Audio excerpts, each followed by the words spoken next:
नमस्कार दोस्तों, तो आपका स्वागत है हमारे इस YouTube चैनल पर। मैं प्रशांत कुशवाहा और आज आपसे बात करने वाला हूं अनुच्छेद 74 के बारे में कि अनुच्छेद 74 क्या बात करता है।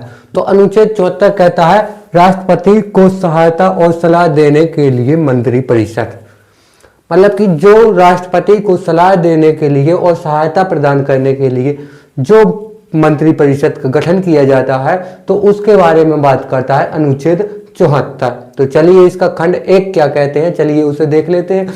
इसका खंड 1 कहता है कि एक मंत्रिपरिषद, राष्ट्रपति को सहायता देने के लिए एक मंत्रिपरिषद होगी और उस मंत्रिपरिषद का प्रधान होगा प्रधानमंत्री। तो इसी का खंड 2 भी देख लेते हैं कि खंड 2 क्या कहता है।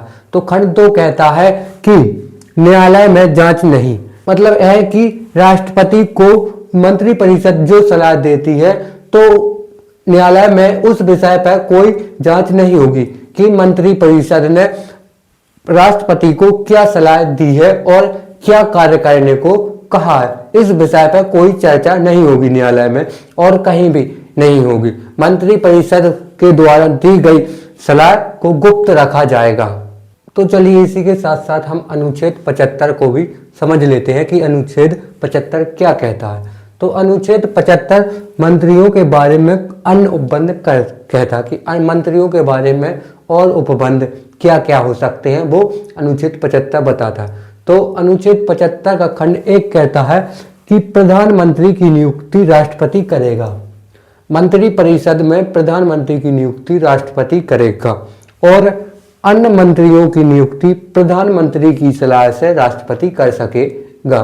तो इसी के अनुच्छेद 75 के खंड 1 का को भी जान लेते हैं कि खंड 1 का क्या कहता है।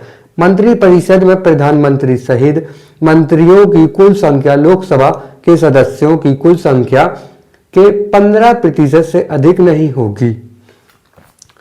अर्थात दोस्तों खंड 1 का यह कह रहा है कि जो मंत्रिपरिषद की संख्या होगी वह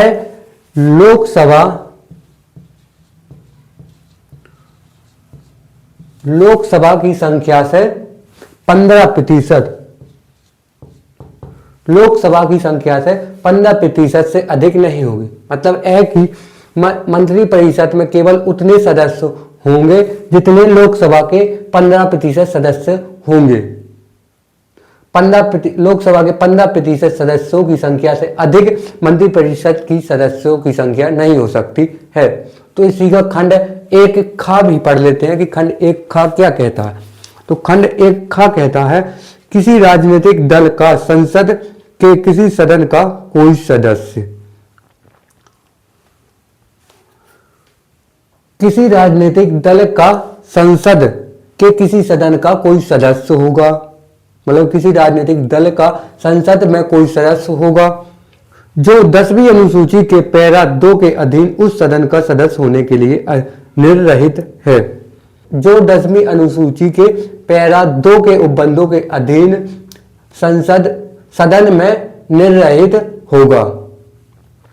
अपनी निरहता की तारीख से प्रारंभ होने वाली और उस तारीख तक जिसको ऐसे सदस्य के रूप में उसकी पदावधि समाप्त होगी या जहां वह ऐसी अवधि की समाप्ति के पूर्व संसद के किसी सदन के लिए निर्वाचन लड़ता है, उस तारीख तक जिसको वह निर्वाचित घोषित किया जाता है, इनमें से जो भी पूर्वतर हो की अवधि के दौरान खंड 1 के अधीन मंत्री के रूप में नियुक्त किए जाने के लिए निर्रहित होगा। मतलब कि जिस तारीख से वह निर्रहित है उस तारीख से अंतिम तारीख तक वह मंत्री के रूप में निर्रहित होने के लिए, मंत्री के रूप में नियुक्त होने के लिए निर्रहित होगा। तो इसी का खंड 2 भी पढ़ लेते हैं कि खंड 2 क्या कहता है। खंड 2 कहता है मंत्री राष्ट्रपति के प्रसाद पर्यंत अपने पद धारण करेंगे। अर्थात है कि मंत्री अपना पद तब धारण करेंगे जब राष्ट्रपति अनुमति दे दे। तो इसी का खंड 3 भी पढ़ लेते हैं कि खंड 3 क्या कहता है। खंड 3 कहता है मंत्रिपरिषद लोकसभा के प्रति सामूहिक रूप से उत्तरदायी होगी। मतलब है कि लोकसभा के लिए मंत्रिपरिषद सामूहिक रूप से उत्तरदायी होगी, किसी एक व्यक्ति विशेष को उत्तरदायी नहीं ठहराया जाएगा। तो इसी का खंड 4 भी पढ़ लेते हैं कि खंड 4 क्या कहता है। किसी मंत्री द्वारा अपना पद ग्रहण करने से पहले, किसी मंत्री द्वारा अपना पद ग्रहण करने से पहले राष्ट्रपति तीसरी अनुसूची में इस प्रयोजन के लिए दिए गए प्रारूपों के अनुसार उसको पद की और गोपनीयता की शपथ दिलाएगा। मतलब है कि जो मंत्रिपरिषद में पद धारण करेगा उससे पहले राष्ट्रपति उसे उस पद की और गोपनीयता रखने की शपथ दिलाएगा। खंड 4 यही कहता है। तो इसी का खंड 5 भी पढ़ लेते हैं। खंड 5 क्या कहता है। कोई मंत्री जो निरंतर 6 मास की किसी अवधि तक संसद के किसी सदन का सदस्य नहीं है, उस अवधि की समाप्ति पर मंत्री नहीं रहेगा। मतलब है कि जो कोई व्यक्ति 6 मास तक संसद के किसी सदन का सदस्य नहीं रहा है, उसे निर्रहित कर दिया गया है, तो वह मंत्रिपरिषद का भी सदस्य नहीं रहेगा।